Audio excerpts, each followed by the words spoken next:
Hello. Oh, welcome. Thanks for joining. We've got a little social time right now, and that'll go until about 7:30, at which time we'll get our act together for our speak section. So hmm, you're welcome to join in here if you like. I should have the microphone, hold on, set to my laptop mic, and the speakers on the laptop are on. So if you want to yell out at someone, you're welcome to.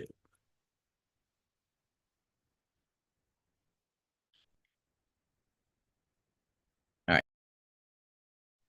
Hey, Edwin. Hey, Lindsay.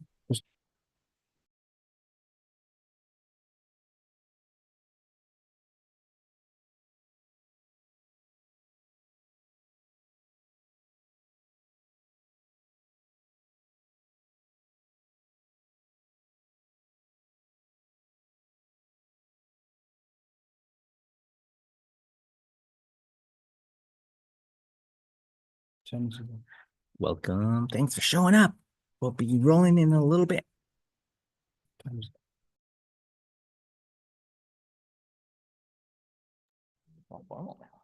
Yeah, they got bored, sat down.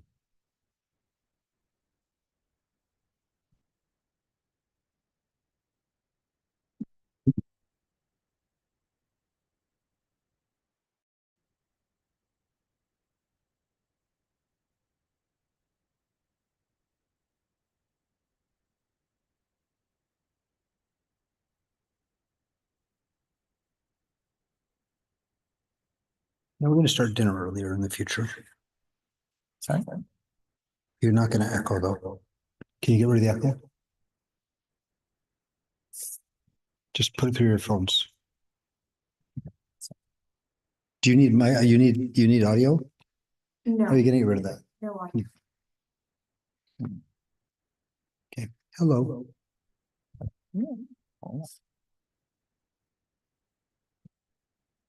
Okay. Okay. Okay. Nope. It was working a moment ago. It's working still. It's just that you aren't hearing it. What? Yeah, there's a microphone. See, I can just throw it to you. That's how I've been doing this for a long Okay. time. When you have Yeah. a question to That's ask, 'cause you muted just it. put it in. I'll throw it to you. Okay.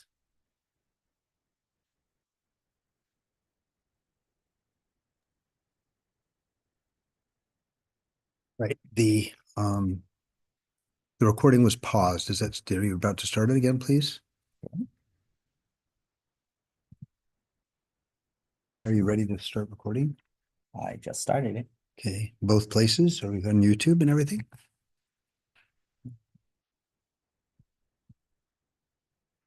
Eight people online and growing. And stream.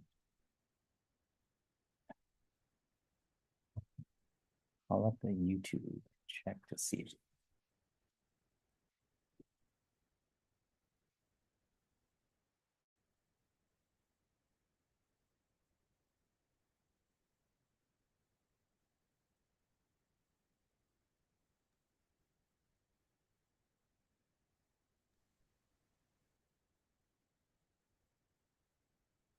I admitted her. This is joining.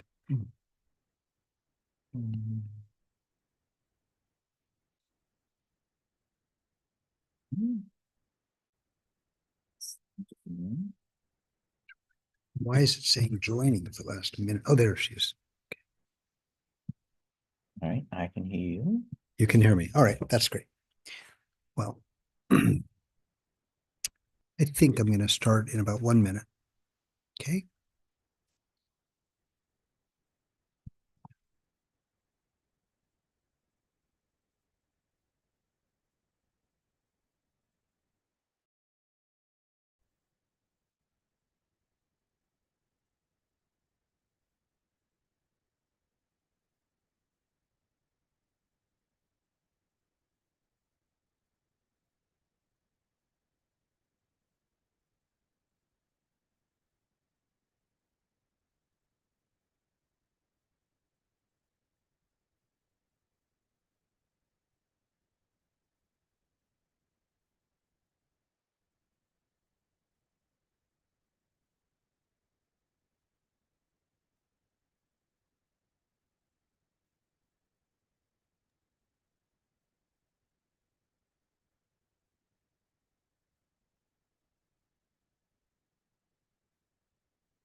Welcome to Bay Kai.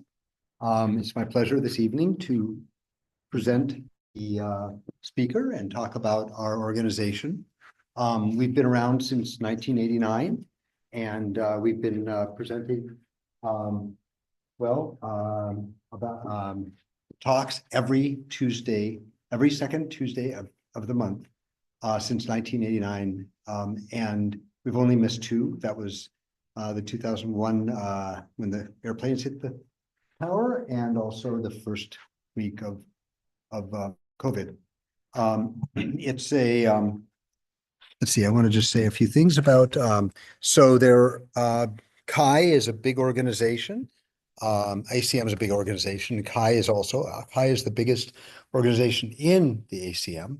And we have for at some point we've been the largest group that gets together outside of the CHI conference. I hear that some people are going to the conference in a week or two. Yeah. So that's pretty exciting. And we have a newsletter, we have these programs, we sometimes have field trips. I've heard that there's going to be one about VR here at Stanford. And anyway, we have some monthly things we do. There's a weekly get together where people talk about careers in CHI. There's a monthly get together also where people work on that. And he wants to start a birds of a feather on other topics. I'd love to start one on CHI tools, for example. And here's the people. So I put together the programs, and I'm also the chair. And in June, we have a election, and one of you could be any of the things we want to have that we need to get done. We have a treasurer, a vice chair, Edwin, and Melissa's fabulous as a treasurer. We also have Nikki Philman bringing the food and helping organize some of the online things. We have Edwin putting things up on social media and stuff like that. So there's a lot of things to do. One of the things to do, for example, is that we are slowly editing all past Bay Kai talks. So there are hundreds of them. And go to the YouTube channel, and you can hear any one of 3 talks, maybe 4 that Don Norman's given here. There are some seminal, incredible talks that have been put on over the years, and so it's very exciting. And right now, I'm also the person that's working with my son who does the editing. So is this the audio is working? Okay. So that's that. Now this evening we have Cyan. Yes. Okay, who I've talked to several times, and it's really been fun talking to her about her giving a talk, because she takes it very seriously and wanted to wait until she had a chance to do it the way she wanted to do, and I'm very happy about that. And she's graciously made this place available to us also. She's a communications PhD student, 4th year, so she's been working at this a while, and builds VR, AR systems and education, creativity, self-representation. And I worked at Magic Leap for 3 years, so we can talk about this anytime you want. Anyway, enough of that. I think it's time for us to have her speak about her work and bring us in. Anytime anybody wants to ask us a question, just ask me and I'll throw this to you. Amazing. I'm just going to get everything shared.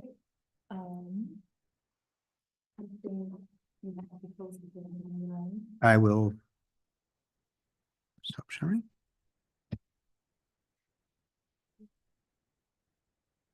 Please share yours.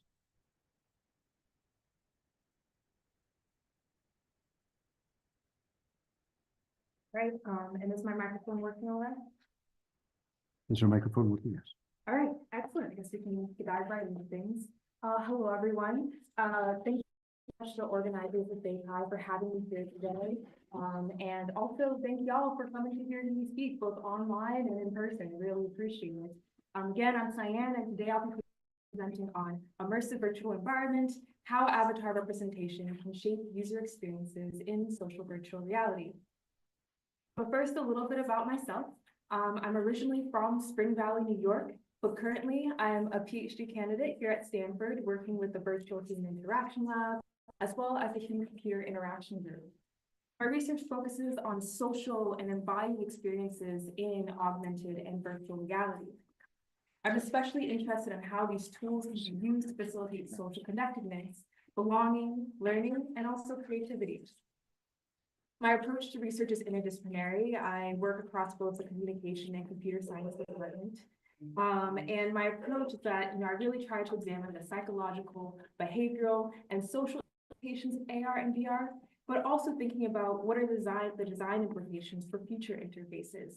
And I do this through both studying existing interfaces, like a lot of the work we'll be discussing today, as well as also through building them.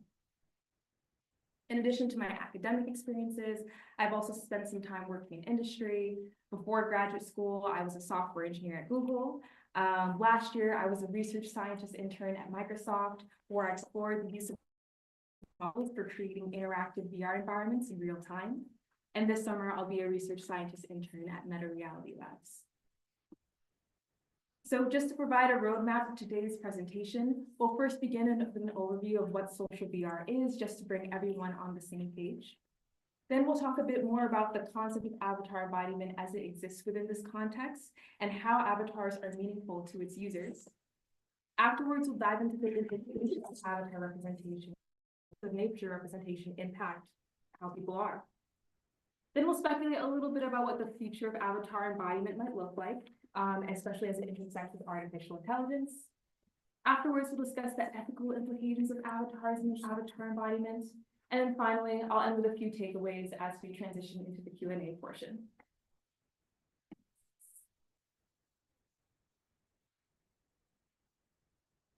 So let's begin with some definitions, shall we? What is social VR? Well, to answer this, we must first understand what VR, or virtual reality, is.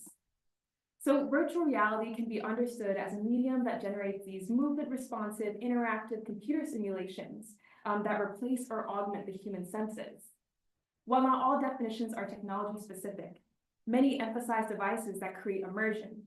Some of us beforehand were talking about cave VR environments, which are when you're in a room where all these walls create this sense of immersion in a virtual world. But some of the more well-known examples are these use of these head-mounted displays or VR headsets that cover your eyes, cover your field of view, and make you feel like you're in the virtual environment.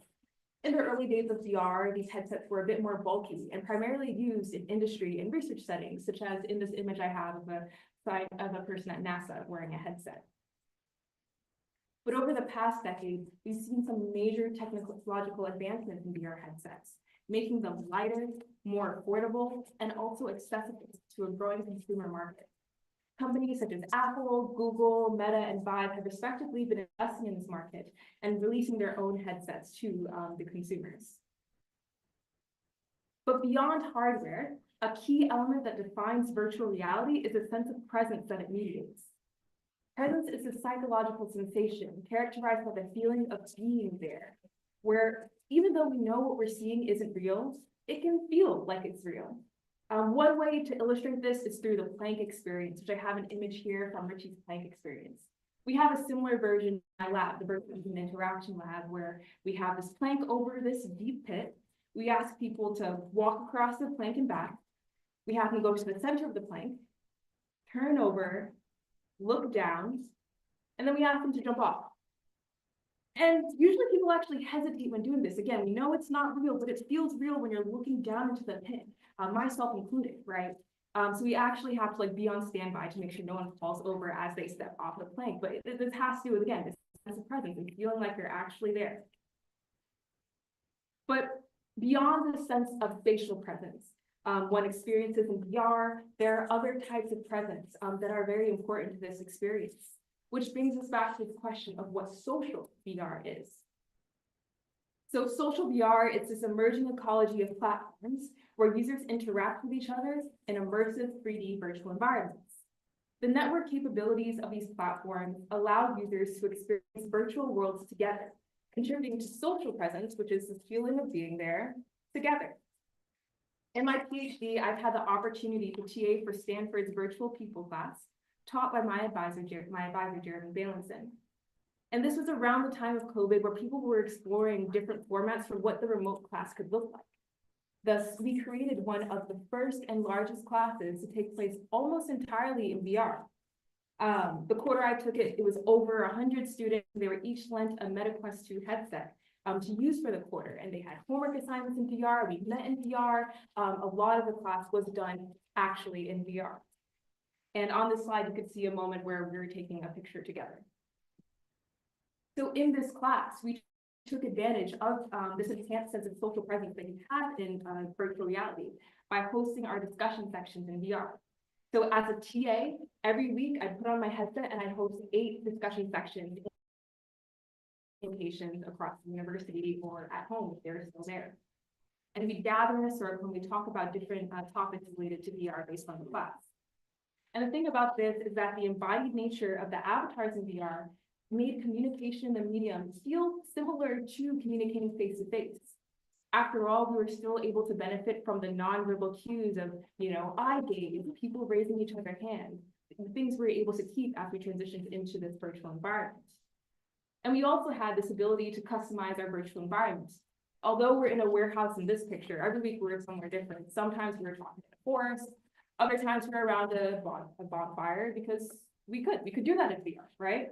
But what I found really interesting is because the class was fully remote, I got to know students primarily through their avatars.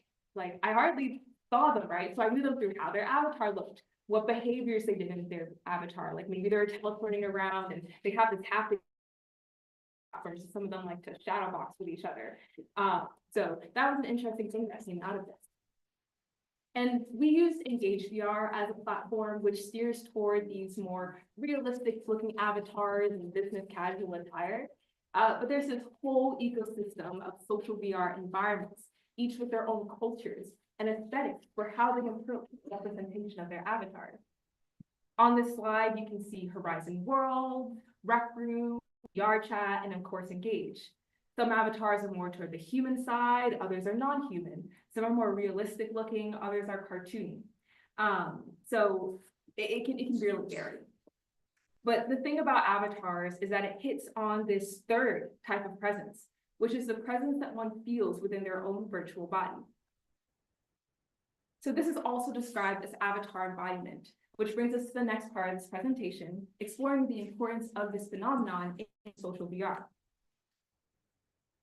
So just to reiterate, avatar embodiment is a psychological sensation where the virtual self is experienced as the actual self, where it feels like your avatar body becomes your own embodied.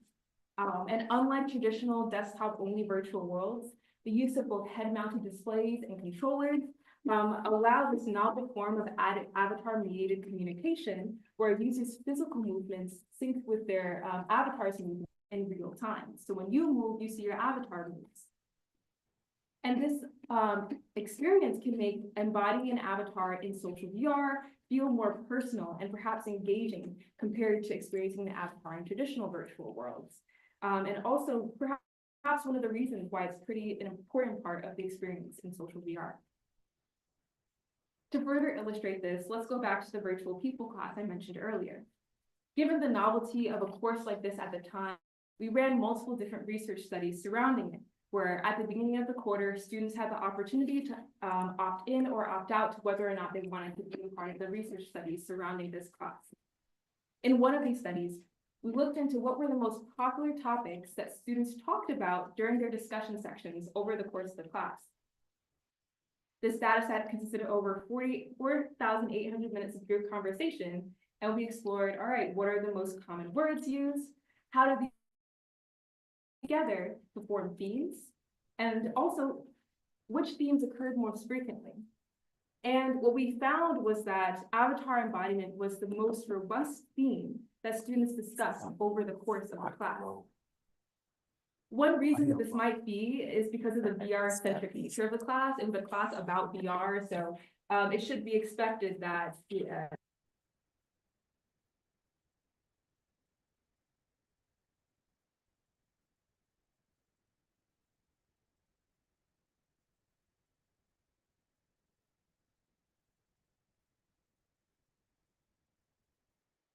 focus, that participants had of the virtual representations of the self.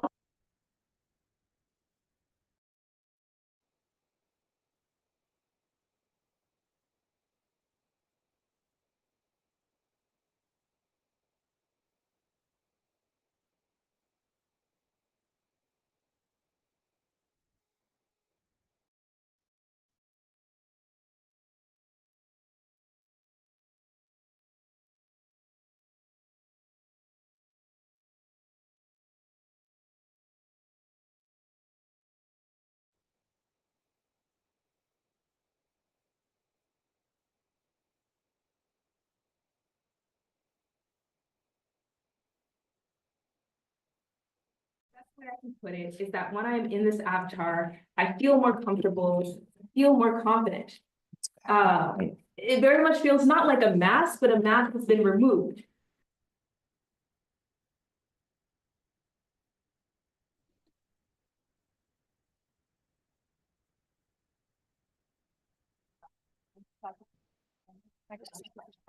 Okay, that's good.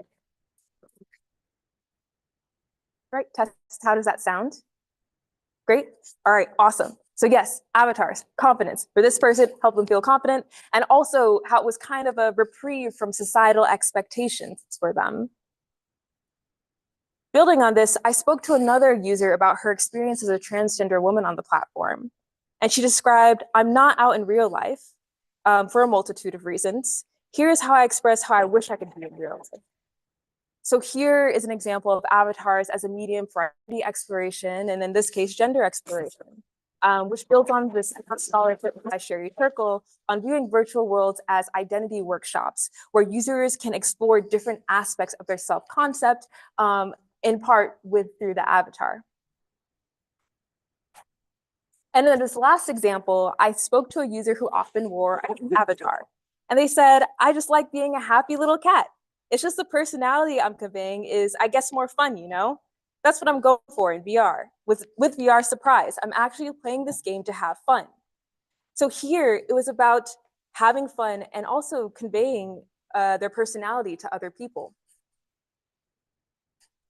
This gets at how past scholars have described avatars in social VR as either social lubricants or social deterrents, where the representation of avatar, you know, its appearance, race, gender, etc., either invites or discourages interactivity. So based on how your avatar looks, it might affect who is approaching you, how they're approaching you, and what people are approaching you. So it's not uncommon for users to take this into account, the perception of their avatar when deciding its representation, such as this person who liked wearing cats because they wanted to show that they were having fun. That said, for some users, there are still elements of their real world identity that they wanted reflected in their avatar's representation. I found this to be a topic of participants of color who wanted characteristics of their racial identity represented within their avatar. One of them said they didn't need their avatar to look exactly like them, but they wanted it to be similar enough such that it felt like them while they were in VR. And for them, it was having the right eye shape, having the right skin color, etc. So this kind of shows how there are certain features that avatars that can be particularly important as they're curating their appearance. And sometimes this can be shaped by offline identity. One way to think about this is through the social constructionist approach and the relational approach to avatar customization. Under the social constructionist approach to avatar selection, the offline self is not the starting point in the formulation of the virtual self. They can create avatars that are completely disconnected from themselves IRL. However, under the relational approach, a user self and decides, okay, what are the features I want to actualize? What do I want to idealize? And also, what do I want to make different? We further explored the relational approach and also avatar qualities that are important to users when we did a study where we had participants customize an avatar that we said that looks and feels like you. We analyzed their behavior during this customization process as a proxy for their attentional focus when engaging in avatar customization. We created timelines for each person where we got to see what feature they were editing at any particular timestamp. Here we used Ready Player Me as the platform. So through doing this, we found that many participants spend most of their time looking at clothing and hair selection options, perhaps suggesting their importance when it comes to allowing users to customize these features when curating their virtual appearance. And especially in this case where we wanted them to look and feel like themselves. So just to put this section all together, VR allows users to customize appearances that actualize, idealize, and alter different features of their physical selves. In addition to this, users have various motivations for selecting their representations, including exploring identity, conveying personality, and also representing different aspects of their core identity. But I'd also like to point out that the nature of this representation can really depend on the context, right? You know, how you represent yourself in a classroom discussion section or a professional setting might be different than, you know, what you're wearing when you're socializing with people. And this can also be shaped by the platform itself, right? Again, engage, more realistic, more business casual, right? A little less freedom as to what you can be versus VR chat. You saw human, non-human, like this box on the screen, right? So the platform itself too can shape the avatar culture and practices of its users. So now that we understand the importance of users and how they might approach choosing their avatar, it is worth questioning what impact does this choice have on them and their user experience. One of the key things here is that avatars can shape the behavioral and psychological experience of users in VR. In other words, how one's avatar looks can impact their actions and how they feel while they're immersed in their virtual environment. So some early insight on this phenomenon can be traced back to the Proteus effect. This is a theory coined by Nick Yee and Jeremy Bailenson that posits that users conform to the expected behaviors of their avatar based on its appearance, based on its looks, right? So for example, they ran a study and they found that wearing a taller avatar contributed to more confident behaviors in a negotiation task compared to wearing a shorter avatar. Avatars have also been shown to impact how people move around in virtual space. A more recent study found that they had people wear virtual high heels and virtual sneakers, and they found that they walked differently based on the virtual shoes they were wearing, right? There were different gaits and hip flexions, et cetera, right?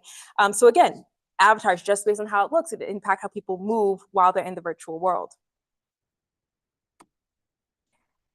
I've also done some guest lectures, right, where I talk about avatar embodiment, and then I have people go into social VR together.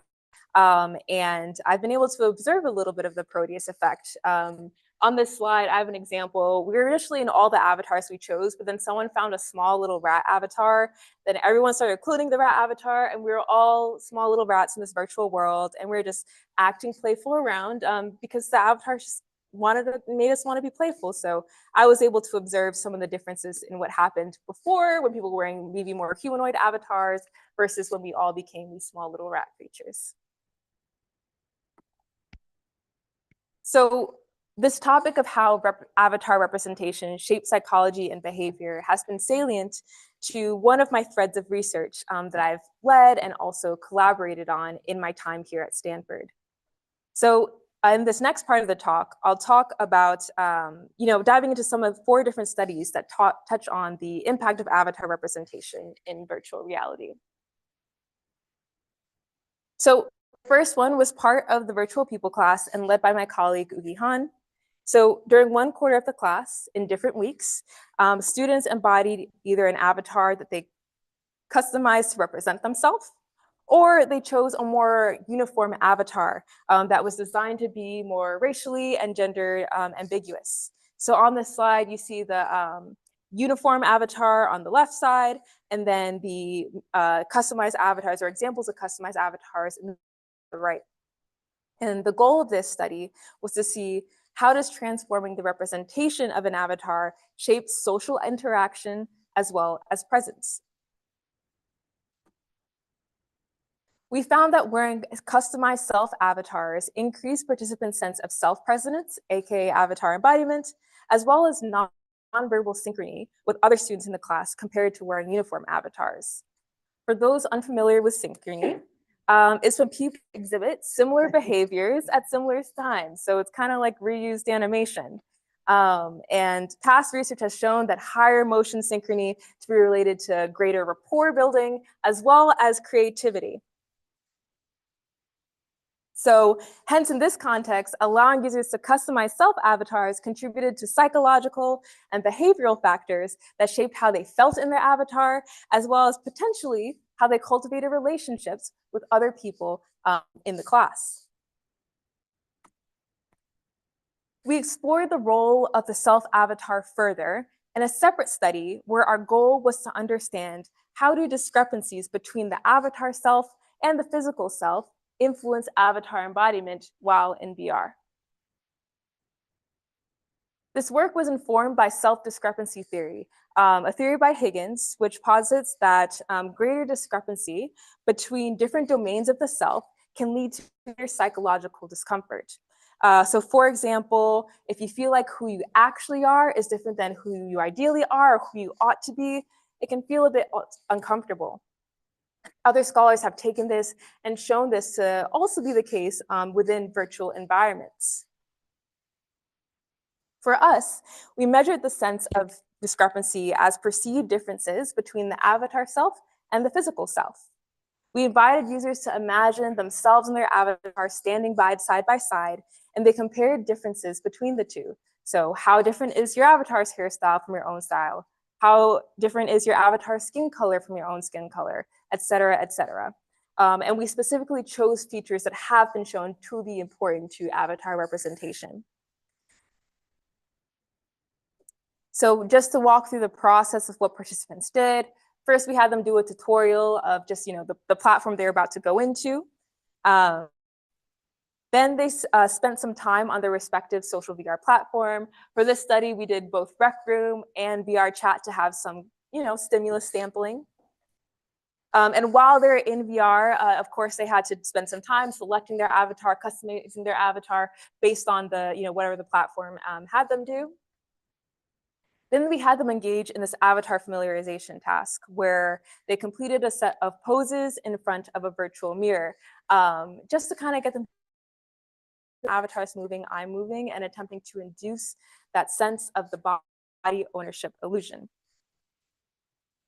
And finally, they just spent some time exploring a public virtual world where they just walked around, perhaps interacted with other users, etc. And then afterward, they completed a survey that measured avatar discrepancy and avatar embodiment. One key from this is that we found that greater discrepancies in attributes correlated to experiencing less avatar embodiment. In other words, perceiving their avatar as more different from themselves made them feel less presence within their virtual body. And so if we're considering avatar embodiment as one metric of the user experience in VR, what this demonstrates is an embodied implication of discrepancy and a potential motive for designing avatar systems that allow users to create avatars like themselves. However, an issue arises when, what if a user wants to authentically rep themselves, but is unable to do so? And while it should be expected that no one is able to create an exact version of themselves in VR, at least in where we are right now, if you look at the history of video games, there has been not everyone has had the equal chance of representing themselves online, right? As we see from these news articles I've gathered from, this is recent, this is between 2020 and 2023, showing that yes, a lot of progress has been made, but there is still a ways to go. Even in social VR, there's been research showing gaps in representations for women in middle age, people with disabilities, and also body diversity, has been cited as places where representation can be improved within social VR, right? So this led me to wanting to explore the embodied representation, but particularly on a population that has been neglected when it comes to the design of avatar customization systems, as well as underrepresented within VR research. And for that was a focus on the user experiences of Black users in social VR. So just to really understand what is at stake when issues of representation are brought into the more immersive medium of VR. So we did this user study with 41 Black users, and we invited them to create an avatar that looked and felt like them. So first, again, they did this avatar familiarization task where they moved around their body just to get more oriented with it, right? Then they spent some time talking to each other, whether it was talking to other participants or talking to a researcher in the room, just to make sure they had the social part of the social virtual reality. And lastly, they spent some time drawing during a 3D drawing task where they had this 3D pencil and then they could just draw whatever they wanted to, just to kind of have fun while they're in the virtual world. We also manipulated the presence and absence of a virtual mirror, where either a virtual mirror was present the entire time or it was absent the entire time.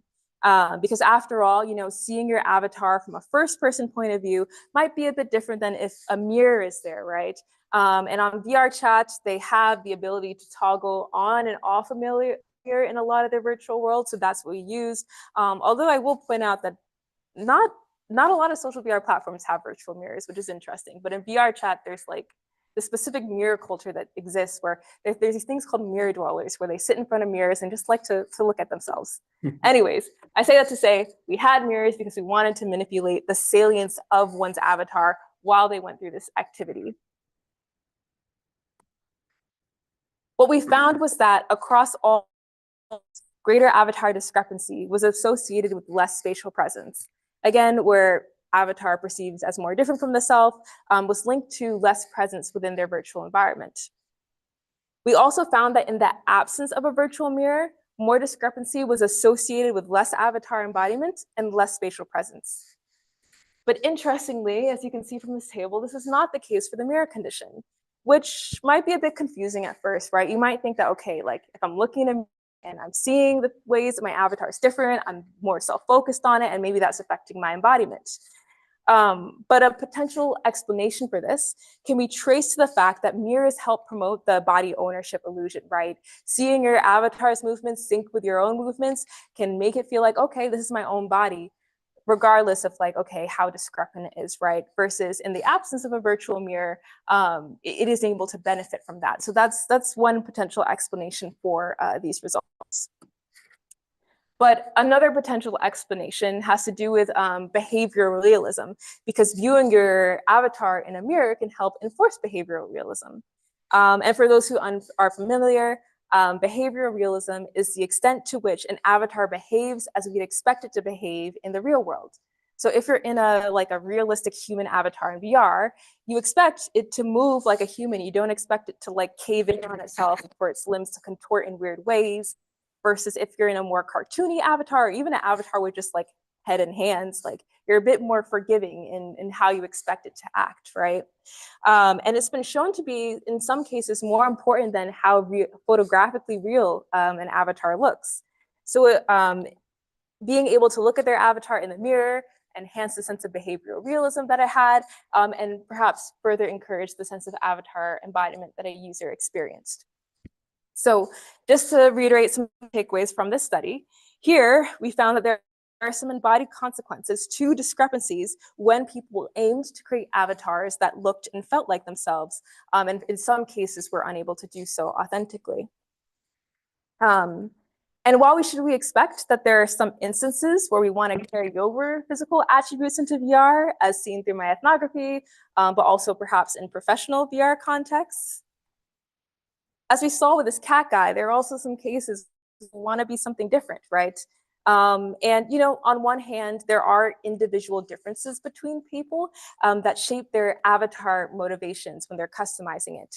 For example, there's been a lot of research on like non-VR avatars and how things like gender, personality, self-esteem can impact how they approach creating their avatar and representing themselves in social virtual worlds. But at the same time, I also spent some time thinking about what are contexts where being something different can be particularly advantageous, right? As we saw with this participant, perhaps something where someone wants to do something a little bit more playful while they're in VR. And one example of a playful social VR activity is dance. In fact, dance is an emerging form of technocultural activity on these platforms. People host virtual dance parties, have virtual dance classes, and there are also these virtual dance exer games that exist. And there are these ways for people to, engage in self-expression, find community. Exercise is another big thing, and also just having fun, right?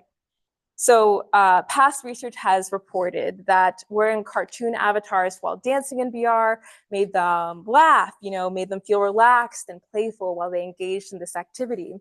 However, while these findings, they're very valuable, these are some more qualitative findings.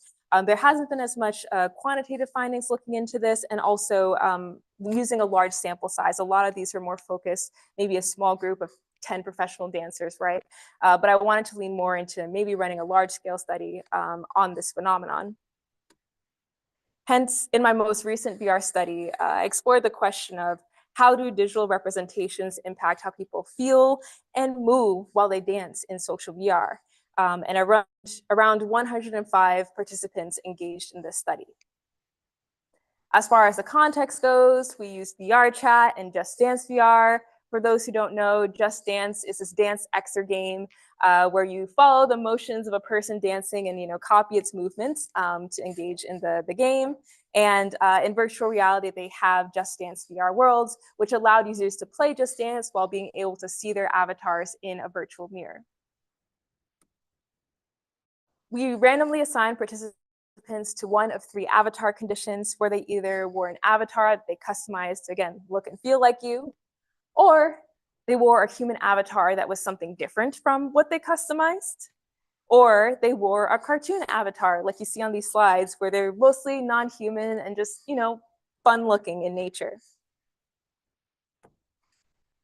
And as far as procedure goes, they first spent just a couple minutes viewing their avatar in a mirror.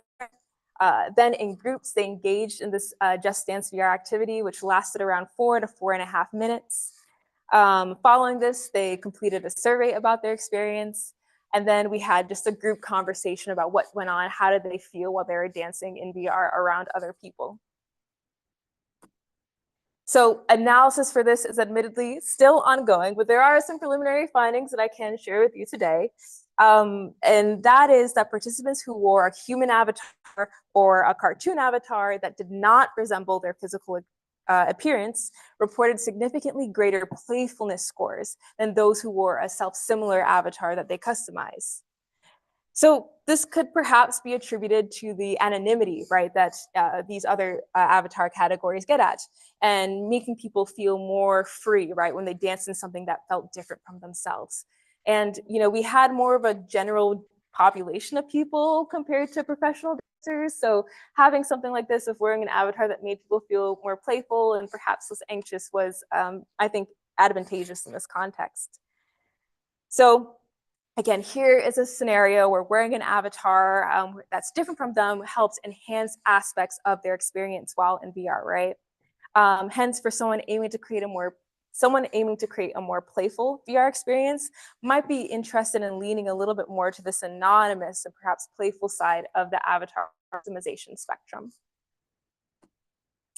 So we just spoke a lot about why avatars are important, how people choose them, and also how it can impact their experience. But I want to take a quick moment on pondering what the future of avatar in VR might look like.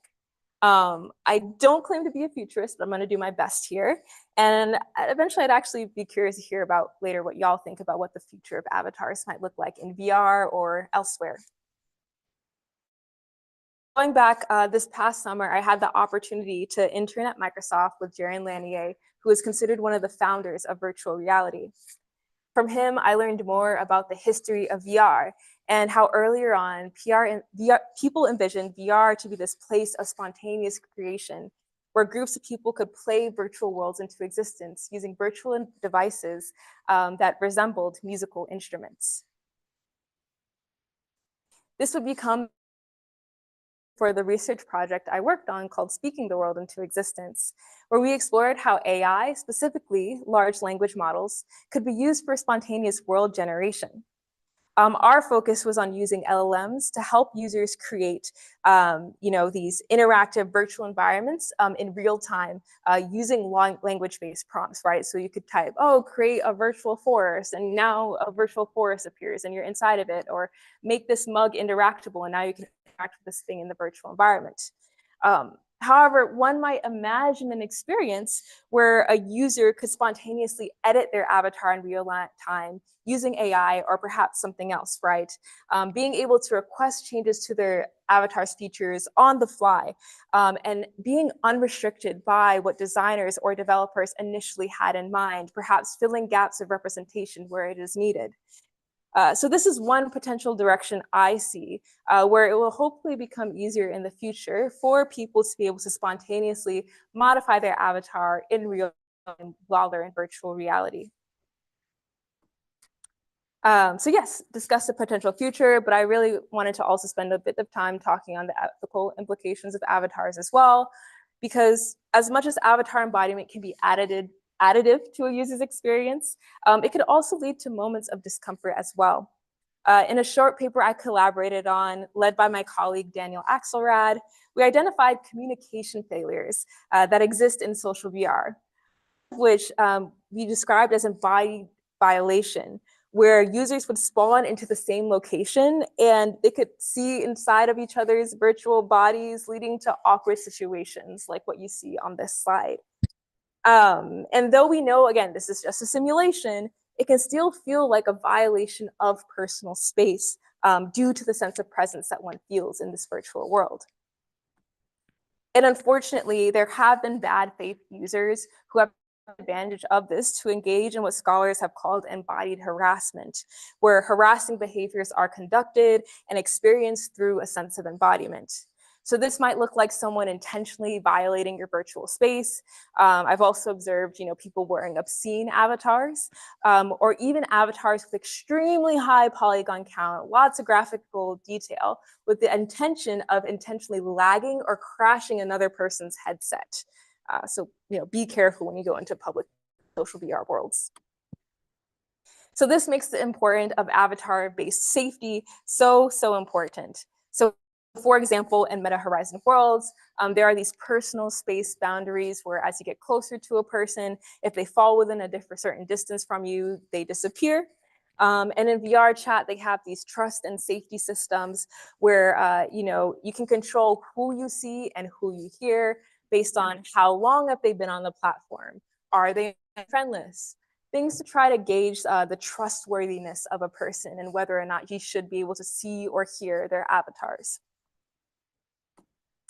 All right, let's end with some takeaways. So first, avatars, they're a core part of the experience in social VR. It's meaningful to a lot of users and promotes a sense of exploration, joy in their experience, right? But it's important to know that there are psychological and behavioral implications of avatar representation that impact how people feel within their immersive environments, how they move around, and also how they interact with other people. Understanding the nature of these implications can help inform how one approaches the design of an avatar system and what they're trying to convey for how users interact with each other, the culture they want to promote, etc. And lastly, incorporating virtual mirrors can help promote avatar embodiments. You'd be surprised by the don't have mirrors, and maybe for good reason, but this is a way to help people feel embodied within their avatar in VR. All right, I'd love to acknowledge these wonderful people, including one in the audience, Portia, for being lovely collaborators to me in a lot of the research that I've presented here today. And yeah, thank you. Here's my contact information, and perhaps we can move on to the Q&A portion. Well, thank you, Cyan. You speak beautifully. Thank you so much. Very organized. Nice talk. I have 3 questions. Maybe I'll ask one at a time. First of all, the idea that people made weird avatars and then were more creative. Do you think that was representative of them or their avatar? And how can you distinguish the two? Whether they, are more creative anyway, and that's why they made a different avatar, versus that it was really that they made that different avatar that made their experience more creative. Ah, I see. Like as far as like the playfulness. Yeah, you were saying stuff? playfulness, right? That would be. Yeah, yeah. You know, I think this kind of gets at well, one, there's this individual differences element that is important, I think, to keep track of. So in this particular study, we did, in the analysis, include personality as part of the thing that we had as part of our model, just to kind of remove that as a thing that soaked up the variance, right? So I do want to point out the one, you know, taking, considering individual differences between people is something that you kind of have to do, right? But even after we took that into account, we did still find that significant effect. Mhm. So yes, very So- important to keep into account, but also even taking that into account. Yeah, so I could imagine making an experiment where you let them make a creative one, Mhm. and then you gave them a very normal one. It was really that they, you know, that's just who they were. So Yeah, that great just future work. some way to, yeah. The second one was side tone. You ever heard of side tone? Side No. tone's on a phone, and it's when they have the sound of your voice coming in through your ear. Mm, And without side tone, people speak much louder and more uncertainly. mhm. And then for a while, cell phones didn't have it, and they put it back in, improved things a lot. So I was thinking about this VR mirror as a side tone, Mhm. and maybe just it's just a matter of if you it's confirmation, it's feedback that something's happening. Yeah. And do you think that is the important part, or do you think it's more important? I mean, what I guess I want to attribute that test what to attribute that mirror's efficacy to. Yeah, I think it's just, yeah, being able to see the visual motor synchrony that virtual reality actually provides, right? Like this element of being able to see your full body move with your actual physical body's movements. So I think that it has to do with in this case, in this more visual medium, how it can promote the sense of the body ownership illusion and, you know, that behavioral realism that I had mentioned earlier. Right. And I just wonder whether it's that feedback's better than no feedback. I mean, maybe it doesn't, maybe the mirror could be anything. Mm. Maybe it could just be something showing that you're, you know, VU meter. And it Yeah. might have the same effect. I'm just wondering. That's true. And I think, yeah, there are other features that you can think about in giving that degree of feedback to movement, whether it's perhaps spatial audio cues to moving through a virtual space, or even I think in VR chat, they've been exploring like having different like clothing and body parts of your avatar move as you move as well. So yeah, that it'd be a cool thing to look into the multi-sensory aspect beyond just a virtual mirror and receiving that feedback and how that then in turn affects Yeah, his experience. maybe it makes no difference. Who knows? Yeah. The last one, they're kind of all in the same vein. So you had this avatar, and you attributed all these excitement things in dancing, for example, with an avatar. Mm-hmm. But how does that compare with dancing in a video conferencing system? And you know, is the VR better in some way or worse? Yeah, I can just hypothesize what I think would happen, although I haven't seen a specific study on this. But I think that what you get on VR is a sense of anonymity, right? Where you're in VR and yes, it's moving with you, but it's your avatar, right? Versus if you were dancing in a video conferencing system, you might feel a little bit more self-conscious, right? Because it's your actual body Or moving. proud? Sorry? Or proud? Or proud, right? If you know what you're doing, that's great. But going back to that element of behavioral realism, right? If I am a banana, right, in VR and I'm moving around and it doesn't look great, okay, cool, it's fine. I'm a banana, right? So I think it gets to the point of anonymity that it provides. Maybe. And there has been past research showing anonymity in virtual environments being associated with more self-disclosure, the amount people share about themselves. So Okay. that's one of the effects that I see in this context. Okay, good. I'm Randy Farmer, the co-creator of the Avatar. Yeah. I worked on Lucasfilm's Habitat. I ran their first virtual worlds. And it's now open source for anyone who's out there. You can go to neohabitats.org and actually play the game. But that's not the important part. The important part is I have some questions. So I come from a very, very old school for avatars. Mm-hmm. There was no first person presentation. That was, Jaron was working on some stuff while we were working on that. But I want to tease out a couple of things that I think are implied, and it gives me questions. Mhm. So I want to ask a question first. There's a thing where you're interviewing the furry floating. Now, was that your avatar, the Snow White character? Yes, I was Okay. the Ariel. And Yeah. when you were giving that avatar, Mhm. was the view we're seeing the view you were seeing? Was it third person, meaning you could see your avatar floating there talking to them? It wasn't the third person perspective. It was just as though we're talking right now. That's how it looked All to right, them. so you had Just- the first person perspective, but we Exactly. saw the camera. So that's one of the things that's a little confusing in the presentation is where are the eyes? Mhm. Where is let's call it the camera versus your eyes. Yeah. I think there's an implication that your eyes are always in your virtual head. Mhm. So it begs the question, and think of all the contexts in which people were having fun. And when you brought up the mirror a lot, I just kept thinking, we used to call that third person. Mm. You didn't inhabit your head because you couldn't. So you were either, we had butt cam, we had all kinds of names for different ways that the camera would be rendered on your PC or your Mac as you were looking at your virtual avatar, participating in Second Life or anywhere else. Mhm.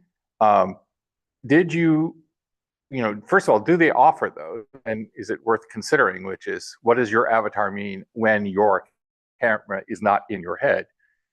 That's one. So we'll start with that question. Mhm. Did any of that, or is it just that's outside the scope?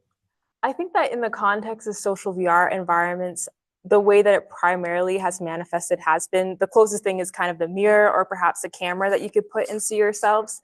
That said, I know in the context of augmented reality, researchers at the HCI have been exploring what different points of views look like. Okay. But as far as like the commercially available VR systems, the third person point of view is primarily induced either through mirrors or a camera point of view. Okay, because for me, like dancing games and a lot of other, again, I don't actually own a VR headset, so cast me appropriately in that set of people. I've used caves and other things back in the day, but I've never found them very compelling myself. But I'm not everybody, so I'm asking you. Dancing games certainly would be just as fun to watch your avatar dance from the outside as inside, I guess. That would be a question to ask and test. Yeah. Sure. In fact, most dancing games are actually, before we put them in headsets, worked that way. The other one was about context, and dancing games comes to mind. You did this nice study trying to figure out, if representing yourself as accurately as you can, it has these benefits, these scores go up. What strikes me is, without considering context, I'm concerned. And I think the dance study really raises this concern, and I think it's worth digging in further, which is, why was it better, if you're going to be dancing, to not be yourself?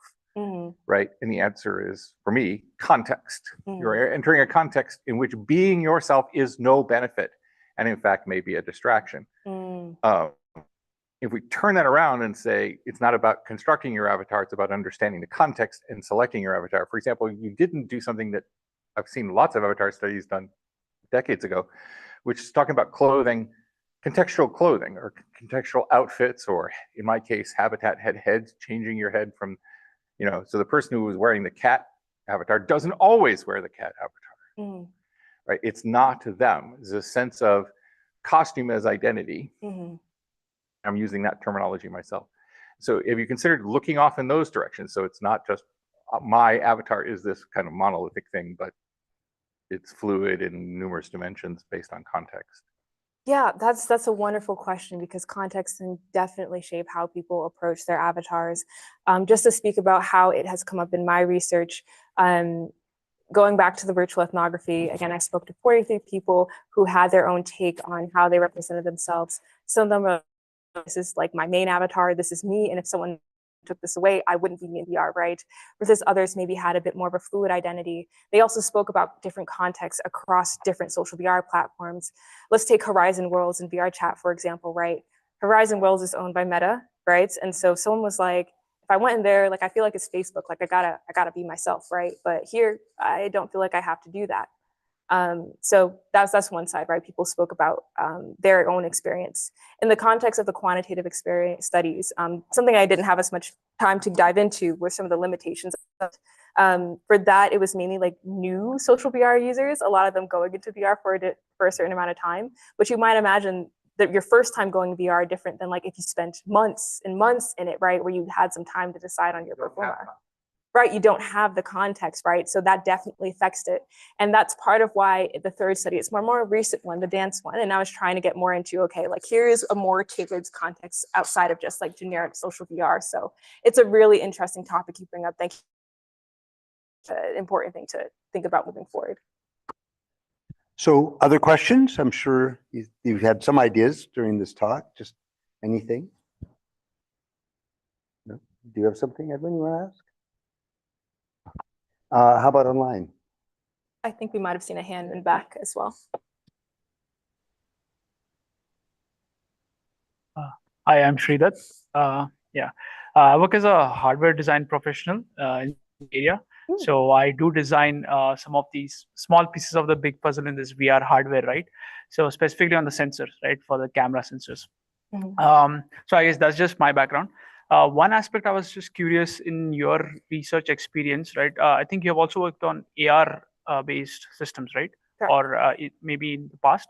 So I'm kind of curious how this embodiment aspect plays out in the AR equivalent, AR or the mixed reality, right? Wherein like, it's still there's difference between, it's not fully virtual, right? So I guess I was curious, have you done research on that? And what's the key differences? And what kind of factors play in? Yeah. Yeah, that's a really wonderful question. In my own research, it's as far as the avatar embodiment goes, that hasn't been the place I've explored it in the context of augmented reality and pass-through. But there has been some coming out of the Virtual Human Interaction Lab on social interaction in AR, particularly how people treat like seeing a virtual human in front of them, and like, when they walk, like you could like walking around it, things of that sort. So when you think about like maybe the future of conferencing systems and telepresence, you have this element of avatars as a way to represent other people, perhaps in a different environment. So that's a little bit less so about the representation. Probably see your hands while you're there, but more about how others are around you in the space and the social presence you feel within with those virtual humans. So I can share that paper with you. I think that'd be an example of like virtual humans, but brought into an AR context. We have some questions online. Yes. Erwin Jankovic, do you want to speak? Sure. Can you hear me? Hello. Hi, can you hear me in there? I can. Okay, so my question basically is, have people also tried adding various behaviors or personality characteristics to the avatars in a similar way that you were choosing looks and clothing and face features? Because I could see a lot of uses for being able to show two avatars interacting with different personalities. I could see that in interpersonal communication. I know psychotherapists deal with those kinds of issues. So I think that would be an interesting extension of this kind of approach. Yeah, for sure. And just to get to the question, this is about conveying personalities through the representation of an avatar? Yeah. Yeah, I definitely think that that's the case. And what I've spoken about with people and how they create avatars, maybe like, I spoke to someone who was like, I wear this kind of more neutral avatar because I'm not trying to be too flashy, right? Versus others maybe having more eccentric avatar features and how they want to convey that to each other. And drawing to the interpersonal communication aspect of that, I think, again, it goes back to this idea of avatars as social lubricants and deterrents, right? How you convey yourself impacts how I interact with you. for better or for worse, honestly. So that in turn kind of, I think, gets at this element of conveying personality and how that then in turn shapes interpersonal communication within this context, right? It also makes the space for some interesting avatar behaviors that you can't do in the real world. One example is there's a cloning feature on VR chat where you can see someone's avatar and clone it, and then you become them. And then that becomes a source of fun for people. So you could where people decide, hey, we're going to be the same avatars. In some sense, you know, we got the same thing going with same personality. Let's have fun together, like the rats I showed on the stage. So, but yeah, really lovely question, and I think a very important part of the experience there. Thank We have you. another question online. William? Hey there. Hi, I'm Bill Fath. I had a funny anecdote that came to mind as I was watching you describe the mice and sort of being playful with each other. So I was at a wedding and the groomsmen like whip out these mullet wigs from nowhere, and they start just going to town dancing. And then when they're done, like the mullets are just sitting on a table. And so the older people at the wedding, like the silver-haired people, including the priest who'd married them, like they start putting on these wigs and like going to town, just being like 20-year-olds. It was great. So I totally get what you're saying there. Like people inhabit these characters. Like it doesn't matter who they are in real life anymore. I was wondering what overlaps or things you've learned from embodied identity in other domains like theater, film, or even theme parks, right? Like there's, Mickey Mouse at a theme park, for example. And then I also had a follow-on question I was about to type, but just about voice fonts. Like, have you explored anything with voice, not just with visual personalities, but with voice font personalities? Oh, Thanks. yeah, thank you so much for sharing that very fun anecdote. Yeah, I think that is definitely the case as we saw with the mice. And as far as it bridges to your question on how it bridges to other domains, as I'm currently writing up this dance studies, I have looked into dance and performance. And part of my inspiration comes from costumes.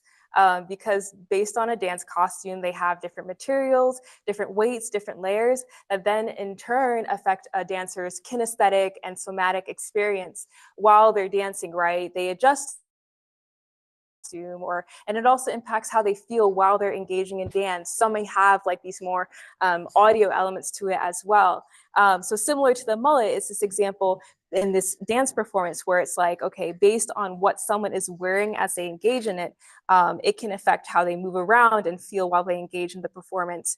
I will also like to talk about Nick Cave, who has these like things called sonic suits, which are these like big furry sonic suits that dancers like move around in and have different sounds. And it's a way kind of to conceal the identity within the dance process, right? And kind of erase things like gender, race, etc. So I think that looking toward performance is a really interesting thread and connection when thinking about like the avatars, the virtual dance costume. And voice fonts, no, I have not. In fact, I'm intrigued now to look more into that as a way to gauge someone's personality because, I mean, primarily they'd use something called like the big 5 personality traits to gauge that. But thank you for bringing that to my attention. I'd love to look more into that. So I have one more question. Yes. As you were speaking, I was thinking about this statement you'd made that people spent more time on their clothing. Yeah. Did you try to normalize that across gender or other things, or was that true with men, women, children, old people, whatever? Yeah.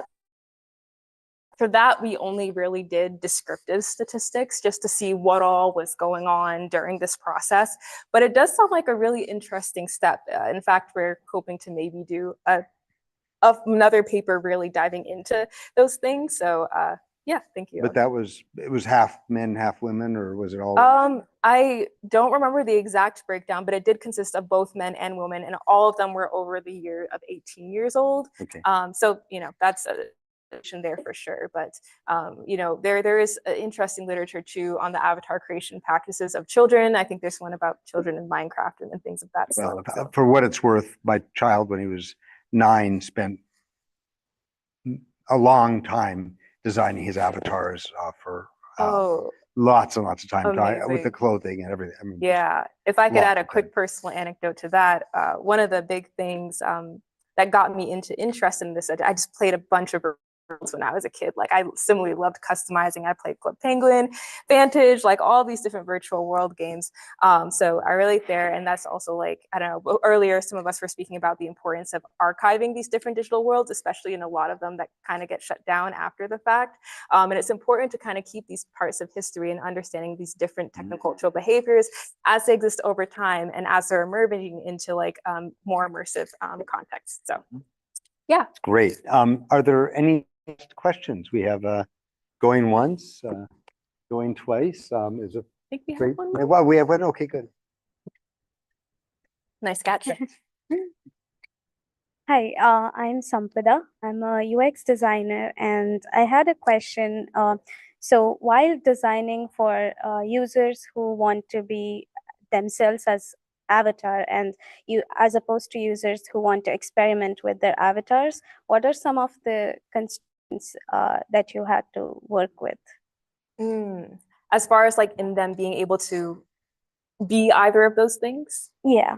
Yeah, that's a good question. You know, I think the constraints really vary based on the platform, because different platforms have different limitations of what they allow people to be, right? Again, going back to Engage, it was more like you have to be this realistic person that looks like they're about to go to a conference, versus VR chat, all in VR chat are generated by its users. So you see this influence of pop culture in the avatars represented, but it also means that it could be harder for certain things that aren't maybe in pop culture to be represented, or it's kind of biased based on what the users create. So I think that some of the key limitations there are just based on whatever the culture the platform sets in their avatar representation, but that in turn has its own influence on who are the people who decide to the platforms, right? They're kind of related to each other.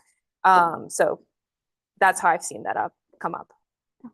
I have one more question. Yeah, go for it. With the prolonged interaction with the avatars, do users have any specific effect on their real life perspective or conception of what is virtual and what is real? And is there anything that you factor in while you design with respect to that? Or if so, what are the things that you factor in? Yeah, I think what your question reminds me of a couple of things. One of them that it reminds me of this element of identity exploration while in VR. You know, what happens when you're in a space where maybe you're not around people you know in the real world, and maybe you have more freedom to explore domains of the self that you don't in real life. And sometimes you learn about those things and in turn influences how you see yourself in the outside world. So there's this, like, I think large part of the self-concept that is both reflected from the virtual space, but also that you bring into the virtual space. So yeah, and as far as like this, you know, there's some quote about how all reality is virtual reality. And some of like, yeah, there's just like this blurriness between what is real, what is virtual, you know, who am I? Broader philosophical questions, but also causing some when you come out of VR. There's this thing where people come out of VR and they kind of feel like they're floating in the environment because they spent so much time in VR. So yeah, that was a little all over the place, but I think the identity exploration work, especially by Sherry Turkle and others, is something to look into there. So thank you very much. Great talk. A lot I'm sure people can learn, and it's really an interesting time. It's maybe the 6th time in my career that VR has come through and seemed like it was going to change thing. And it, you know, someday I think we're going to be wearing glasses with either augmented reality or mixed reality in including the real world or in the virtual reality. I think that's surprising that people are able to spend time in it, and it's impressive to me that you've gotten people to go through whole courses with it. Anyway, thank you for a great talk, and next month we're going to have Nancy Frischberg, somebody that's been in Beihai for decades, give a talk about language. So thank you very much, and good evening, everyone. Thanks for having me.